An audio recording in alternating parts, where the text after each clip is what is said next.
오늘 날씨가 확 풀렸죠. 네, 조금 춥기도 하고 그랬다가 오늘은 진짜 봄 날씨. 아까 이제 중간에 얘기할 때 입춘도 지났죠, 사실. 그래서 봄이긴 한데 따뜻한 날, 참 감사한 날이라는 생각이 듭니다. 요즘 코로나가 전 세계 가운데 이렇게 퍼지다 보니까 힘든 가운데 참 많이 있습니다. 그래서 혼란스러운 시기를 우리가 살아가고 있습니다. 교회에서 모여서 예배드리는 것 쉽지 않았죠. 조금 완화되어서 그래도 이렇게 모여서 예배드리니까 참 감사하다는 마음도 드린데, 이와 같은 혼란의 시기, 혼돈의 시기, 이 시기를 말세의 때라고 보통 이야기를 합니다. 우리가 이와 같은 말세의 때, 마지막 때에 어떻게 살아가야 될까라고 하는 그런 고민도 되고 또 의문을 갖게 됩니다. 성공한 인생이라는 것이 무엇일까요? 우리 모든 사람은 태어나서 반드시 죽습니다. 누구도 예외가 없습니다.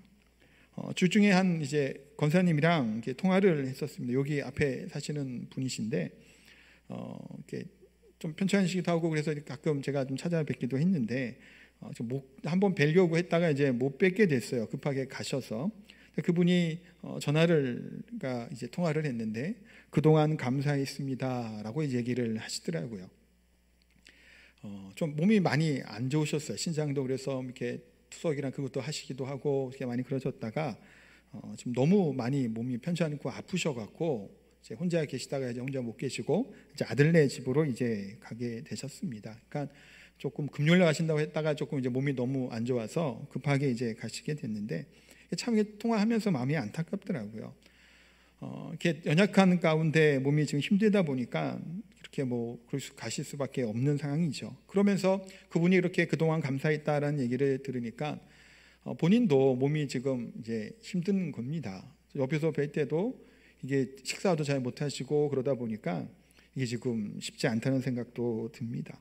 이처럼 누구나 이 땅에서의 그런 마지막이 있습니다. 어떤 모습으로 우리가 가느냐라는 것도 그래서 매우 중요하다는 생각을 한번 해보게 됩니다. 시편 90편 12절 말씀에 보면 이런 말씀이 있죠. 같이 한번 읽겠습니다. 우리에게 우리 나의 계수함을 가르치사 지혜로운 마음을 얻게 하소서. 아멘. 이 시편 90편 말씀은 우리 인생의 유한함을 이야기를 하는 겁니다. 짧은 인생에 대해서 이야기하는 말씀이에요. 그래서 내가 이 땅에 살아온 날, 그리고 살아갈 날을 돌아봐야 되는 말씀이기도 합니다. 어떻게 살아가야 될까? 지혜가 필요하다라는 겁니다. 어떤 인생을 살아가는 그런 것이 귀하고 복된 인생인가라는 얘기입니다. 우리들의 수명은 얼마나 될까요? 어떤 목사님이 이거 수명을 계산하는 것을 보고 이제 봤습니다. 본인이 살아온 날수를 날로 계산을 한 거, 며칠 이렇게. 그러니까 3만 며칠, 5만 이렇게 되는 거예요. 그러니까 우리 수명이 한 70세다 그러면 그분은 한 2000일 정도밖에 안 남았다라는 거예요. 그리고 80세까지 살아간다고 하니까 한 5천 몇 일이 된다라는 얘기를 하면서 그 얘기를 하시더라고요. 생각보다 얼마 안 남았다라는 거예요. 설교를 하고 있는 저도 저는 해보지는 않았습니다만, 저도 제가 몇 세까지 살지는 모르겠습니다만, 평균보다는 제가 평균 수명을 생각을 하면 반 이상 넘어갔죠. 저 또한 아직은 젊지만 살아온 날보다는 살아갈 날이 더 적다라는 거예요. 그러면 이 시간에 나와 있는 우리 성도님들은 어떤가요? 며칠로 생각해 보면 생각보다 그 날이 길지 않다라는 것이 저도 생각이 들더라고요. 1년이 365일이죠. 우리가 10년을 더 산다고 하면 3650일밖에 안 돼요. 만일도 안 돼요. 10년이라고 해봐야. 그러니까 생각보다 우리 인생이 그렇게 길게 남지 않았다라는 생각을 저 또한 같이 갖게 됩니다. 우리 인생이 그렇게 유한하고 짧죠. 근데 이 얘기도 어떤가요? 건강하게 잘 우리가 보통 얘기하는 80세, 90세라고 하는 이 수명까지 살 수 있을 때 이 얘기지, 중간에 어디가 아프던가 어디 문제가 생기면 그 얘기한 몇 천일도 못 살죠. 제가 이제 설교할 때 말씀을 드렸지만 저희 어머니도 돌아가셨지만 저보다 더 젊은 나이에 돌아가신 거예요. 지금 생각해보면 그때 당시야 전 어릴 때니까 그런 생각을 안 했지만, 제가 그 나이를 이미 지나가고 지금 살아가는 이때를 생각해 보면 되게 일찍 돌아가셨다는 생각이 듭니다.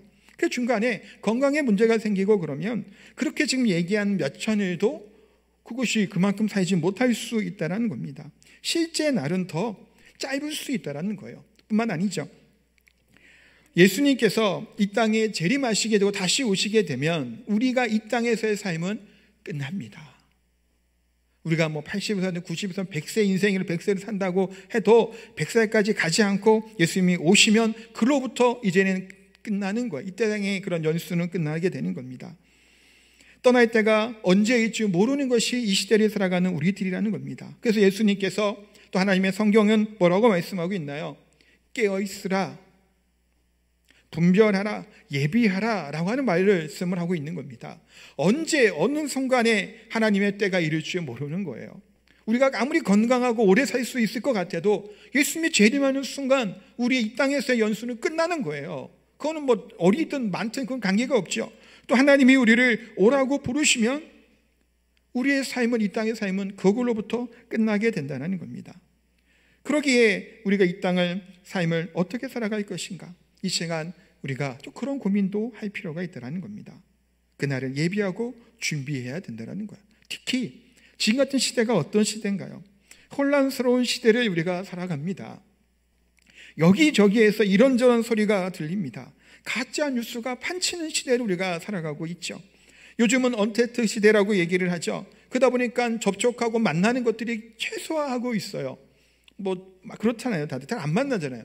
명절에도 그때 4인 5인 이상 안 된다 그래서 만나지 못해 가족들끼리 못 뵀던 분도 많을 겁니다. 그러다 보니까 집에서 유튜브 같은 경우 시청하고 보는 분들도 참 많습니다. 유튜브가 잘 활용하면 좋죠. 우리도 이제 유튜브를 통해서 이렇게 예배를 지금도 이제 실시간으로 예배 드리기도 하고 또 이렇게 저장된 예배를 또 후에 또 이제 듣기도 하고 예배를 같이 드릴 수 있기 때문에 유익하게 쓰기는 합니다. 그런데 여기저기 거짓된 정보들이 파헤치다 보니까 잘못된 이야기, 정보들이 사실인 양 이것이 막 나오는 것도 또한 지금 현실이 사실이에요. 그래서 이것을 분별하는 것이 쉽지가 않습니다. 팩트체크라고 하는 말도 참 많이 하죠. 예전에 그 JTBC부터 시작했던 팩트체크가 언론사마다 팩트체크 막 얘기를 하는데, 근데 어떤가요? 그게 다 팩트가 맞는 걸까요? 보면 고의로 누락을 시켜요. 그러니까 거기서 얘기하는 것은 맞아요. 다 이게 맞는데 이것이 중간에 누락시키는 것들이 있고 빼먹으면 어떻게 돼요? 결론이 엉뚱한 이야기로 결론을 맺는 경우들도 생기는 거예요. 그러니까 지금 얼마나 이것이 왜곡하는 일들이 얼마나 많이 생기는지 모릅니다. 그러니까 이 시간에 영적인 분별함이 그래서 있어야 됩니다. 여기저기에 음모론이 또 판치고 있죠. 그것이 사실인 것처럼 막 이야기를 합니다. 백신을 맞아도 될까요? 안 될까요? 막 그런 말도 참 많아요. 이게 문제가 있다 오니까 얘기하고 거부하고 막 얘기들이 좀 많아요. 근데 그런 얘기를 들어보면 그럴듯한 얘기를 또 막 하고 있습니다. 그런 모든 것들을 근데 우리가 신뢰할 수가 없죠. 맞는지 안 맞는지 어떻게 알아요, 사실. 그래서 이거 어떤 경우에는 거짓과 그런 추측으로 분열을 조장하는 경우들도 있습니다. 아니면 불안을 막 조장시켜요. 두렵게 만들고 떨게 만듭니다. 그러기에 우리는 뭐 해야 될까요? 깨어서 이것을 분별할 수 있는 눈이 필요한 거예요. 정말 이것이 괜찮은지 아닌지 알아요. 모르잖아요. 그러기에 우리가 깨어 분별할 수 있어야 됩니다. 그래서 지금 이 시대, 이 상황이 어떠한 시대인가요? 이상한 시대라는 겁니다. 앞에 보면 이상한 시대, 한자도 해놓고 막 그렇게 했죠. 우리가 말씀 묵상하자 그래서 이거 나름 표, 앞으로 교회 목회 방향 같은 데 정해놓은 거예요. 이상한 시대라는 거예요. 이상은 어떤 이상한 시대인가요? 기이한 시대죠. 비진리가 판치는 시대입니다. 오늘 본문에도 그래서 1절에 이렇게 말씀하고 있습니다. 1절 말씀 같이 한번 읽겠습니다. 너는 이것을 알라. 말세에 고통하는 때가 이르러 하면 말세의 현상이 일어날 것이라고 말씀하고 있습니다. 큰 고통이 말세에 임하게 되는데 이 말세라는 것이 어느 시대일까요? 예수님의 재림할 때를 얘기하는 걸까요? 단순히 그 시기만 아니에요. 예수님께서 이 땅에 오시고 또한 십자가에 죽으시고 부활 승천한 이후부터 성령 오순절 성령 강림이 임한 그때부터 예수님의 재림하시는 그때까지 그 기간이 말세의 때라는 겁니다.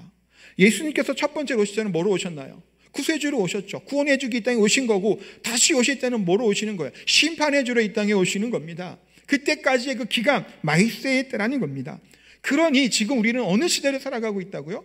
마이스의 때를 살아가고 있는 겁니다. 우리가 막 이렇게 어렵고 막 하니까 참 마이스다 말은 이렇게 하는데 진짜 그거 맞는 얘기예요. 정말 혼란스럽기 때문만이 아니라 지금 우리가 여전히 살고 있는 이 시대가 마이스의 때라는 겁니다. 이때 오늘 본문은 뭐라고 말씀하나요? 고통하는 때가 이른다라는 겁니다. 마이스의 괴롭고 고통하는 순간이 올 것에 대해서 말씀을 합니다. 뿐만 아니라 그러면서 바울 사도는 디모데에게 편지를 쓰면서 2절부터 5절까지의 내용에 19가지의 마이스의 현상, 이 고통하는 때에 대한 현상에 대해서 말씀을 하고 있습니다. 어떤 내용인가요? 자기를 사랑합니다. 돈을 사랑합니다. 자랑합니다. 교만합니다. 비방하고 부모를 거역하고 감사하지 않고 거룩하지 않고 무정하고 원통함을 풀지 않고 모함하고 절제하지 않고 사납고 선한 것을 좋아하지 않고 배신하고 조급하고 자만하고 쾌락을 하나님보다 더 사랑하고 경건의 모양은 있으나 능력은 없는 이와 같은 시대가 바로 마지막 때의 시대라는 겁니다. 사랑하는 성도 여러분, 어떤가요? 지금 본문에 나와 있는 이와 같이 19가지의 이런 나열되어 있는 내용들이 지금 시대와 크게 다른가요? 지금 시대와 같습니다. 그래서 이상한 시대라는 겁니다. 악한 마음으로 사람을 죽이는 일들이 빈번하게 일어나게 됩니다. 사람 이전에 동물들도 막 죽이는 경우들이 많이 있더라고요. 살아있는 강아지나 개를 그냥 때려 죽여요. 이게 쉬운 일이 아니잖아요. 조그만 벌레 같은 것도 아니고 움직이는 이런 동물을 하는 것은 어려울 겁니다. 그런 일이 일어나게 됩니다. 아동을 학대하는 일들이 빈번하게 일어나고 있습니다. 얼마 전에 정인이 사건 이슈가 되기도 했지만 친부모가 자식 아이를 죽이는 때려 숨지게 하는 일도 일어났죠. 4개월밖에 안 된 아이를 때려 죽이는 일이 얼마 전에 또 이슈가 되었습니다. 그런 시대로 우리가 살아가고 있죠. 부모를 거역고 부모가 마저도 자녀를 그렇게 하는 일들이 지금 일어나고 있습니다. 서로가 서로를 혐오하는 시대를 살아가고 있죠. 서로를 혐오합니다. 편을 갈라서 서로 비방하게 하는 겁니다. 지금 이런 시대잖아요. 악을 행하고 서로 네 편 내 편을 나누게 돼서 서로 그 생각이 다르고 이념이 다르다고 하면 서로를 저주하기에 쉽게 행하는 거예요. 지난번 잠깐 한번 제가 설교 때 얘기했지만 한쪽에서는 반일을 막 강조하잖아요. 그러니까 또 저쪽 편에서는 너무 반일하니까 친북하는 게 마음에 안 든다 해서 북한이 또 막 싫어해요. 그러면 안 되잖아요. 그렇다고 북한을 왜 싫어해야 돼요? 그 지도자들은 문제가 있지만 우리가 북한을 위해 기도하고 하는 것이 오랫동안 해왔죠. 근데 한편으로는 이념에 따라서 편에 갈라서 일본이 싫다고 막 한 이쪽 진영에서 하니까 저쪽에서는 반대로 또 막 서로 증오를 하는 거예요. 그래서는 안 되잖아요. 북한이든 일본이든 어느 나라든 우리가 그리스도 안에서 화평을 이루고 그들을 복음으로 인도하는 것이 교회가 될 사명이겠죠. 근데 지금 시대가 그렇지가 않다는 겁니다. 서로 혐오하고 증오하는 시대를 살아가고 있죠.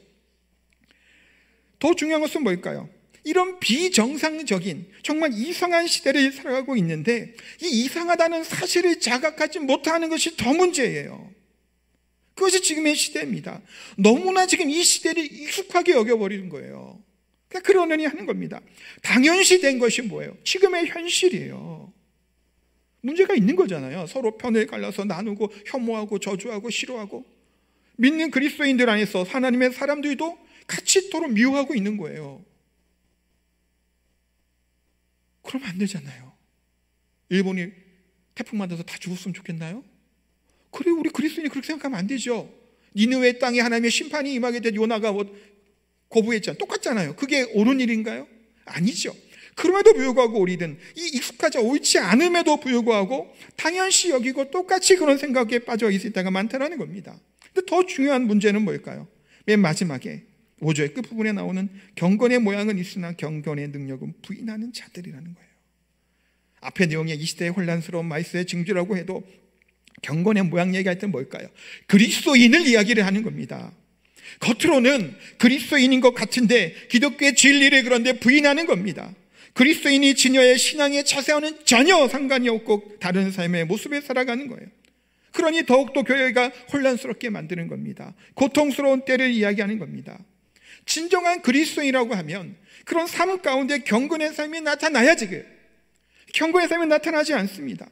교회를 다닌다고 하면서도 당신의 종교가 무엇이냐고 물어보는데 그리스도인이라고 그러죠. 기독교인이라고 얘기합니다. 교회 간다고 얘기해요.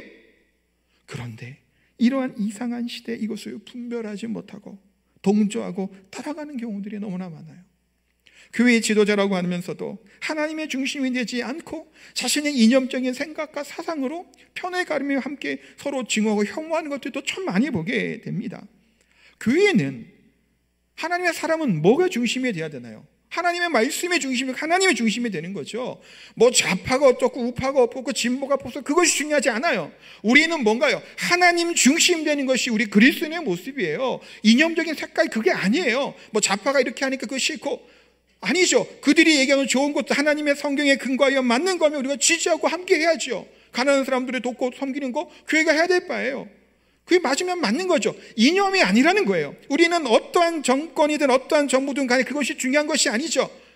우리는 하나님 말씀에 비추어서 어떻게 우리가 살아가고 있냐, 그것이 더 중요하다는 거예요. 근데 교회 지도자라고 하는 분들도 거기 이념적인 것에 사로잡혀서 분별을 하지 못하는 게 너무나도 많은 거예요. 왜 이념적으로 우리가 나아가게 되나요? 하나님 말씀으로 가야 되겠죠. 이것이 중심이 되어야 될 줄 압니다. 그냥 이 시대에 휩쓸려 가는 경우들이 너무나도 많아요. 심각한 문제이죠. 그래서 분별할 수 있어야 되고 깨어 있어야 된다는 겁니다. 이러한 말세 현상들을 보고 분별하기 위해서 경건의 모양만 있어서는 안 됩니다. 잘못된 사상, 가치관이 교회 안에 침투하고 교회 안에 주장하지 못하게 해야 되죠. 경건의 능력이 우리 가운데 회복될 수 있어야 될 줄 압니다. 경건이라는 말은 뭘까요? 우리 그리스도인이 가져야 될 가장 기본적인 덕목이 경건한 삶이잖아요. 경건은 헬라어로 유세베이아라고 하는 말입니다. 이 말은 거룩하다, 경외하다라고 하는 말의 의미를 가지고 있어요. 그러니까 경건이라고 하는 말은 하나님 앞에서 거룩하게 구별된 삶을 살아가는 것이 경건한 삶이라는 겁니다. 그래서 경건은 단순히 도덕적인 삶만을 이야기하는 것이 아니에요. 도덕을 이제 지켜야 되는 것은 맞겠죠. 그런데 그것만이 아니라 경건한 삶은 하나님 은혜 앞에서 나는 아무것도 아니라고 하는 고백이 나올 수 있어야 됩니다. 또한 믿음으로 사는 삶이기 때문에 하나님 말씀이 중심이 되기 때문에 이 세상의 가치와 기준으로 정해서 살아가는 사람이 아니라 하나님이 중심이 되어서 살아가는 사람이 경건한 하나님의 백성, 하나님의 사람이라는 겁니다. 그러니까 쉽게 말하면 경건한 삶을 살아가는 것은 이 세속에 물들지 않은 겁니다. 시대가 변하고 상황이 변하면 세속은 점점 가치관이 바뀌죠. 근데 하나님의 뜻에 따라 거룩하게 살아가는 사람이 경건한 사람이에요. 그러므로 모든 그리스도는 마땅히 경건의 삶을 살아가야 됩니다. 경건의 모양만을 우리가 갖춰서는 안 돼요. 능력이 나타나야 됩니다. 우리 신약 복음서에 나오는 바리새인의 모습은 어떤가요?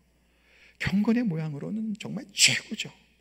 그러나 예수님은 독사의 자식들아, 외식하는 자들아, 화 있을진저, 그렇게 책망을 하십니다. 그렇게 경건의 모양이 있는데 우리 바리새인처럼 우리가 살아가나요? 그런 모습으로 못 살잖아요. 저도 맞죠. 그럼에도 불구하고 모양만 있는 것 갖고는 하나님은 책망하시는 겁니다. 계시록에 나오는 4대 교회 있죠. 7교회 중에서 그 교회는 어떤 교회인가요? 살았으나 이름을 가져나 실상은 죽은 교회라는 거예요. 능력은 있어 보이고 그럴듯해 보이고 번듯한 것들을 가지고 있죠. 대단히 휘황찬란해 보이고 정말 빛나는 것처럼 보입니다. 그런데 그 교회가 실상은 뭐라고요? 죽은 교회라는 겁니다. 그 얘기는 뭘까요? 그냥 명목상 이름만 그리스도인이 많기 때문이에요.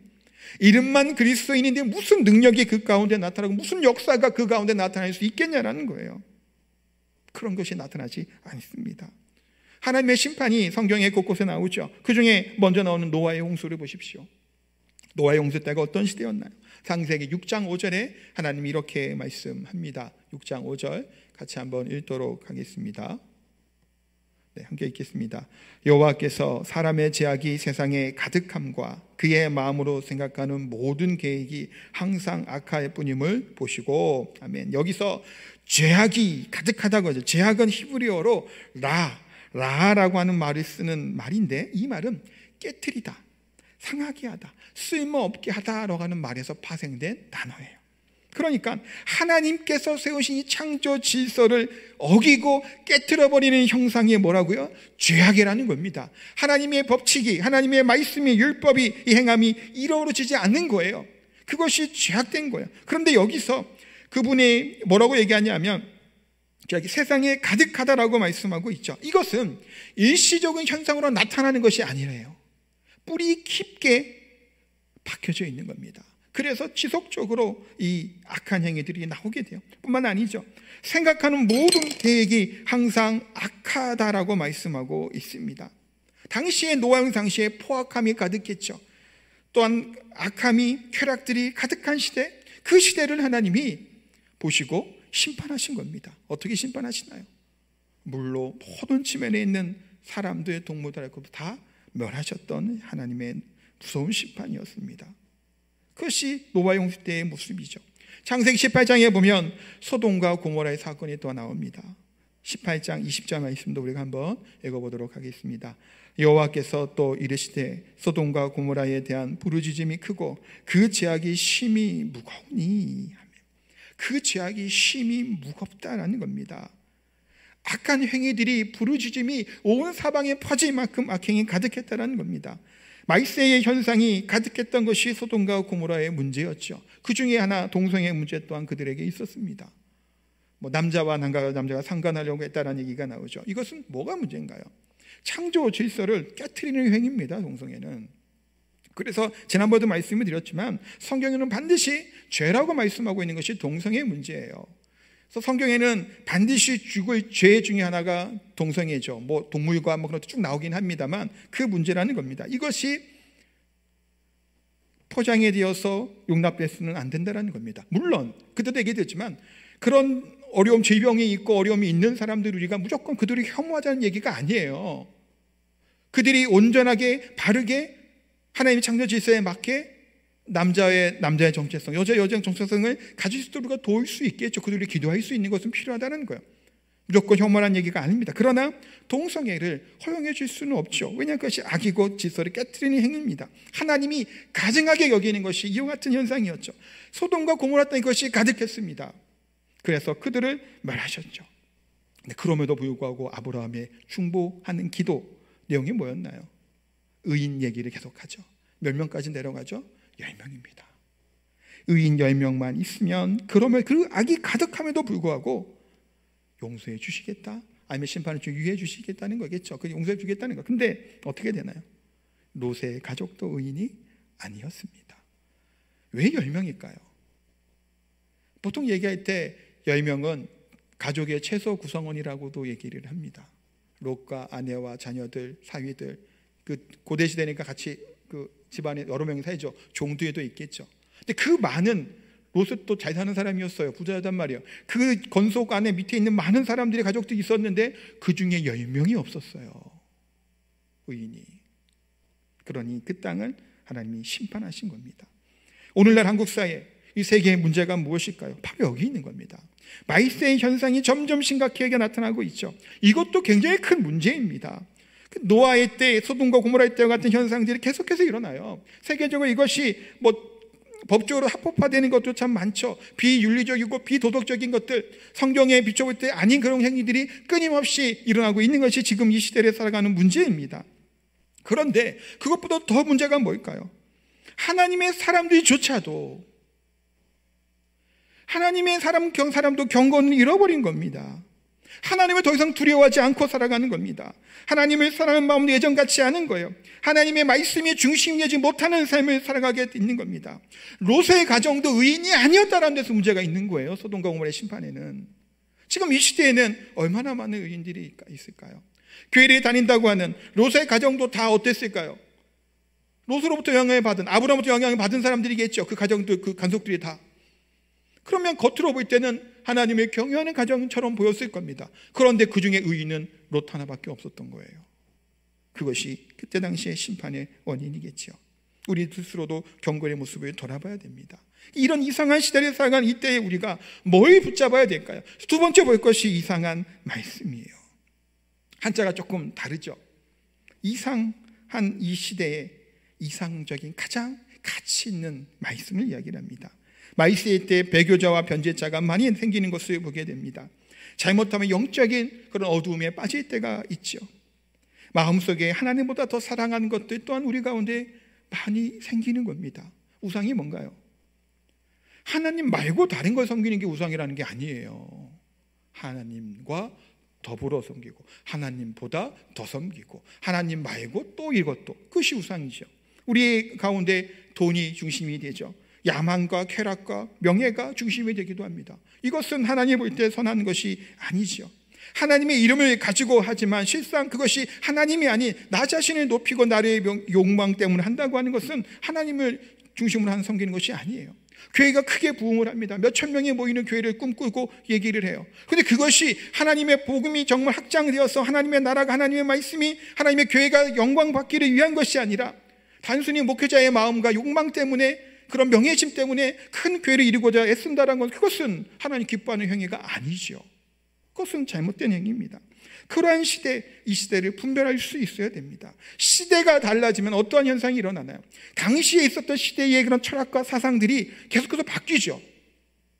고대 시대는 이랬던 것, 또 조선 시대는 이랬던 것, 우리 한국 같은 거 대한민국 초기에는 이랬던 사상과 생각들이 지금에는 달라졌잖아요. 그러면 시대에 따라 너무나 이 세상 상황이 바뀐단 말이에요. 이 시대 가치관도 달라져요. 그런데 어떠한 환경과 시대가 변한다고 할지라도 영원히 변하지 않는 가장 이상적인 것이 뭘까요? 하나님의 말씀이에요. 이 말씀은 변하지 않습니다. 2000년 전부터 했던 이 말씀 영원하죠. 추가로 여기에 뭔가가 덧붙여야 될 것이 없습니다. 그런 이상한 소리 하면 이단이고 그거는 문제가 심각한 거죠. 덧붙일 것이 없어요. 말씀은 완벽한 하나님의 말씀 주셨다는 겁니다. 그래서 이상한 시대 우리가 붙들어야 될 것은 저기 이상적인 가장 진리된 말씀을 붙들고 살아가야 된답니다. 15절 말씀 한번 볼까요? 또 어려서부터 성경을 알았느니 성경은 능히 너로 하여금 그리스도 예수 안에 있는 믿음으로 말미암아 구원에 이르는 지혜가 있게 하느니라. 성경은 어떻게 한다고요? 구원에 이르는 지혜가 있게 하는 것이 하나님의 말씀이에요. 디모데는 어려서부터 성경을 배웠다라고 말씀하고 있죠. 여기서 어려서라는 헬라어로 브레푸스라고 하는 말인데 이것은 유아했다는 겁니다. 아주 애기예요. 그래서 복중에 있는 아이를 얘기할 때도 쓰고 젖먹이를 얘기할 때도 씁니다. 제주도 말로는 뭐 물애기 같은 경우 좀 정말 애기예요. 그러니까 뱃속에 아이가 있을 때 그 아이를 또 이렇게 태교하고 그런 거예요. 그때부터라고 생각해도 무방합니다. 그만큼 철저하게 뭐한 건 거예요? 하나님 중심. 유대인의 교육 중에 좋은 것 중에 하나는 철저하게 하나님 중심으로 가르친다는 거예요. 물론 유대인이 다 그들을 우리가 다 그것을 다 이해하고도 할 수는 없죠. 우리랑 다르니까 그들은 예수님을 부인하고 하니까 다르겠지만 그들이 교육하고자 하는 것은 하나님 중심이었다는 것은 정말 우리가 배울 점이에요. 뿐만 아니라 여호와를 경외하는 삶을 그들로 하여금 살 수 있도록 하는 것이 그들이 했던 교육의 방침이었다는 겁니다. 그러니까 성경은 구원에 이르는 지혜가 있게 하는 것이 하나님의 말씀이에요. 구원에 이르게 하는 지혜는 하나님의 말씀을 통해 이루어지고 있죠. 시간에 많이 가서 좀 짧게 해야 될 것 같아요. 첫 번째로 성경을 우리가 알아야 되는 것은 뭘까요? 교훈하기에 유익한 것이 성경입니다. 가르치는 것이 성경이라는 거예요. 우리가 누구고 하나님은 어떠한 분이고 또 우리가 어떻게 살아가야 될지 깨닫게 해주시는 그 진리가 어디에 들어있다는 얘기인가요? 하나님의 말씀이 성경 안에 있다는 겁니다. 우리의 인생에 의문나는 것들, 어려운 걸 해결하는 방법은 바로 하나님의 말씀이 그 답이 있다는 거예요. 두 번째는 성경은 책망하기에 유익하다는 겁니다. 왜 책망하기에 유익할까요? 잘못된 길로 가게 될 때 잘못된 신학, 교육, 행시, 비판하고 책망할 수 있는 것은 성경책보다 더 중요한 표준과 기준이 없습니다. 왜 그럴까요? 성경만이 변하지 않는 하나님이 주신 그때로부터 지금까지 영원히 존재하고 변하지 않는 진리가 하나님의 말씀인 성경밖에 없기 때문이에요. 그러니까 여기에 기준으로 책망할 것이 생기면 책망을 하는 겁니다. 그러니까 성경을 읽다 보면 불편한 말씀 구절들도 있죠. 특히 거북할 수 있어요. 지금 내 생각과 안 맞는 얘기가 나올 수도 있죠. 또 지금은 내 형편에서 그냥 나름 잘 살고 있는데 성경에서는 그것은 안 된다고 얘기할 때가 있죠. 그럼 찔리고 아픕니다. 듣기 싫은 얘기일 수도 있겠죠. 그러나 몸에 좋은 약이 쓰죠. 하나님께서 그 쓰다란 느낌이 들면 오히려 그것이 더 붙잡기 위해 우리가 기도하고 말씀을 가까이 할 수 있어야 됩니다. 성경이 기준이 되기 때문에 책망하기에도 유익해요. 그렇기 때문에 성경은 세 번째 바르게 하는 것이 성경입니다. 비슷한 말이죠. 기준이 되니까 나쁘고 나쁜 행실 같은 걸 책망할 수도 있고 비판도 하지만 바른 길로 우리를 인도하고 이끄는 것이 하나님의 말씀이라는 겁니다. 성경이 표준이기 때문이에요. 종교개혁이 왜 일어났나요? 로마 카톨릭이 부패하였잖아요. 성경적으로 가지 않았잖아요. 그때 기치를 들고 외쳤던 것이 뭐예요? 그 중에서 오직 성경이에요. 성경 외에 성경 아닌 것을 가지고 맞는 진리인 것처럼 자신들의 생각과 자신들의 교권과 교황의 그 힘, 자신 정치적인 이익을 위해서 하나님의 말씀을 왜곡하고 해석하는 그때의 문제가 심각했던 거죠. 부패가 심각했죠. 그때 기초에 두는 하나님은 오직 말씀이라는 거예요. 말씀이 기준이 되기 때문입니다. 몇 번 말씀드리면서 얘기했지만 방향을 잃고 헤매게 될 때 기준이 되는 것이 뭐예요? 나치판, 내비게이션 얘기를 했잖아요. 그게 뭘까요? 정확한 기준이 있어야 되죠. 동서남북을 어딘지 모르는 배 타고 가는 풍랑에 만나면 동쪽을 봐도 바다고 서쪽을 봐도 바다면 어디가 어딘지 모르잖아요. 그래서 뭐가 필요한 거예요? 나침판이 필요하죠. 하늘에 떠 있는 별을 보고 판단한다고 하죠. 움직이지 않는 불변한 그것이 그래서 기준이 된다는 겁니다. 하나님의 말씀은 잘못된 길을 바르게 할 수 있는 것이 말씀이에요. 그래서 네 번째는 의로 교육하기에 유익하다는 겁니다. 의롭게 될 수 있는 방법, 하나님과 우리가의 관계가 의롭게 돼야 되겠죠. 그 올바른 관계를 맺는 것을 의미합니다. 뭘 통해 가능한가요? 하나님의 말씀을 통해 십자가에 달려 돌아가신 그 사실, 그것으로 말미암아 그 보혈로 인해 우리가 의롭게 됐음을 말씀을 통해 배우게 되는 겁니다. 뿐만 아니라 하나님과의 관계가 의로운 것처럼 우리 이웃과의 관계를 회복할 수 있는 방법도 어디에 있을까요? 하나님의 말씀으로부터 오는 겁니다. 말씀의 대로 하나님이 나를 의롭게 하신 것처럼 우리 또한 우리 서로 이웃에게 사랑과 은혜를, 의로움을 베풀 수 있기 때문이겠죠. 마지막으로 17절 말씀에 보면 성경은 뭐라고 말씀하냐면 이는 하나님의 사람으로 온전하게 하며 모든 선한 일을 행하여 능력을 갖추게 하려 함이라. 성경이 어떻게 한다고요? 하나님의 사람으로 온전하게 하고 모든 선한 일을 행할 능력을 갖출 수 있는 것이 하나님의 말씀이라는 겁니다. 아까 말씀드린 이 비진리가 가득 차 있는 이상한 이 시대를 살아갈 수 있는 힘과 능력과 원동력은 어디서부터 온다는 걸까요? 하나님의 말씀으로부터 온다는 겁니다. 악한 세상 속에서 선한 사람으로 살아가야 되잖아요.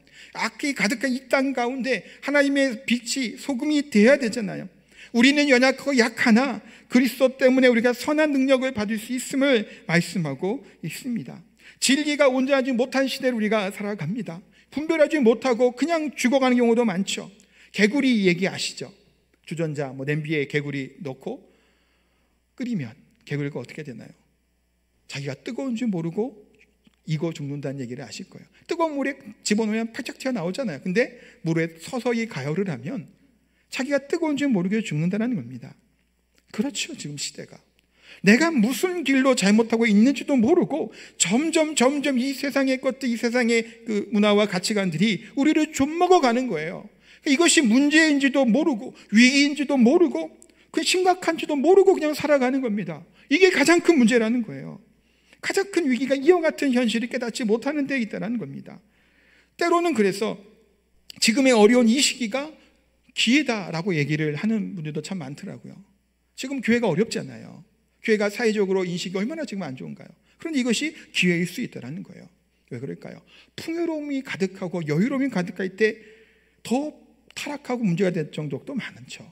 기독교가 저 로마에서 처음에 박해를 당할 때는 능력 있는 사람들이 많이 나타나고 능력 가운데 정말 살아갔죠. 경건의 능력이 막 넘쳤어요. 근데 로마가 기독교를 공인하게 되고 그 교회의 권력이 황제의 권력보다 더 세지게 될 때 어떤 일이 일어나게 되나요?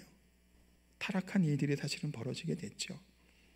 그러니까 한편으로는 물론 우리가 힘들고 고난이 좋은 일은 아니죠. 그러나 이와 같을 때 우리가 더 믿음 가운데 살 수 있는 하나님의 말씀 가운데 가까이 나아갈 수 있는 그와 같은 믿음과 그런 삶의 모습이 있어야 된다는 겁니다. 유럽을 비롯한 서구 문명이 어땠나요?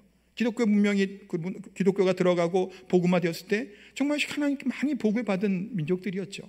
그러나 지금 유럽의 교회를 가보면 어떨까요? 사람이 없습니다.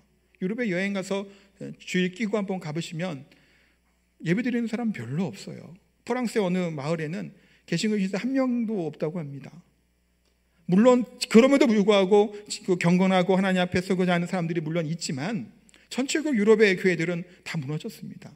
신학을 공부하러 갈 때도 유럽으로 많이 공부하러 갔습니다. 근데 그 유럽의 신학들이 자유주의 신학이나 또 하나님 좀 성경적이지 않은 것들이 많은 신학들이 좀 가득한 시대로 사실은 유럽이 바뀌었어요. 그래서 우리나라 학자들도 그래서 미국으로 주로 많이 갔죠. 근데 지금은 미국도 괜찮을까요? 그렇지가 않아요. 근데 지금 이런 시대를 살아갑니다. 사랑하는 성도 여러분, 이럴 때 우리가 해야 될 것은 뭘까요? 말씀을 가까이 하는 겁니다. 이럴 때일수록 더욱더 굳건하게 말씀을 붙잡을 수 있어야 돼요. 그러니까 시기가 점점 말세에 가고 있고 혼란스럽고 여러 가지 말들 할 때 더 보수적이어야 돼요. 제가 이 보수적이라는 얘기는 정치 보수 얘기하는 것이 아니에요. 보수적인 건 뭘까요? 그냥 예전에 얘기한 것처럼 이 하나님의 말씀만 밖에 없다라고 하는 생각을 가지고 말씀을 가까이 하는 자세로 살아갈 수 있어야 됩니다. 아모스 선지자는 그래서 아모스 8장 11절에 이렇게 말씀하고 있습니다. 같이 읽겠습니다. 주 여호와의 말씀이니라. 보라, 날이 이를지라 내가 기근의 땅에 보내리니 양식이 없어 주림이 아니며 물이 없어 가람이 아니요 여호와의 말씀을 듣지 못할 기갈이라. 아멘. 뭐가 문제라고 아모스 선지자는 말씀하나요? 먹을 것이 없고 마실 것이 없는 것이 문제가 아니라 하나님의 말씀을 듣지 못하는 기갈이 더 큰 문제라고 말씀합니다. 썬데이 크리스찬이라고 하는 말을 참 예전부터 많이 했었죠. 이름만 명목상 그리스도인입니다. 교회 와서 익숙하게 앉아서 예배를 드립니다. 근데 예배가 끝나고 나면 이 크리스찬이라고 옷을 벗어 던지죠. 그냥 살아갑니다. 다음 주일이 되면 또 습관처럼 그 옷을 입고 교회에 나와 앉아 있습니다. 경건의 능력이 나타나지 않는 모습입니다. 목마름이 우리 가운데 있어야 될 줄 압니다. 무슨 목마름인가요? 하나님의 말씀 없이는 살 수 없다고 하는 하나님의 은혜만을 구하고자 하는 목마름이 우리 가운데 있게 되기를 소망합니다. 사랑하는 성도님들, 평화교회 모든 우리 성도들이 말씀을 사모하는, 그래서 이상한 시대, 정말 하나님과 너무 가치가 아닌 정말 뭐가 진리의 분별이 없는 이 이상한 시대 가운데 가장 진리 대신 하나님의 말씀을 가까이 함으로 생수의 강이 넘치는 성령으로 충만한 저희 성도님 되시기를 예수님의 이름으로 축복하고 기도합니다.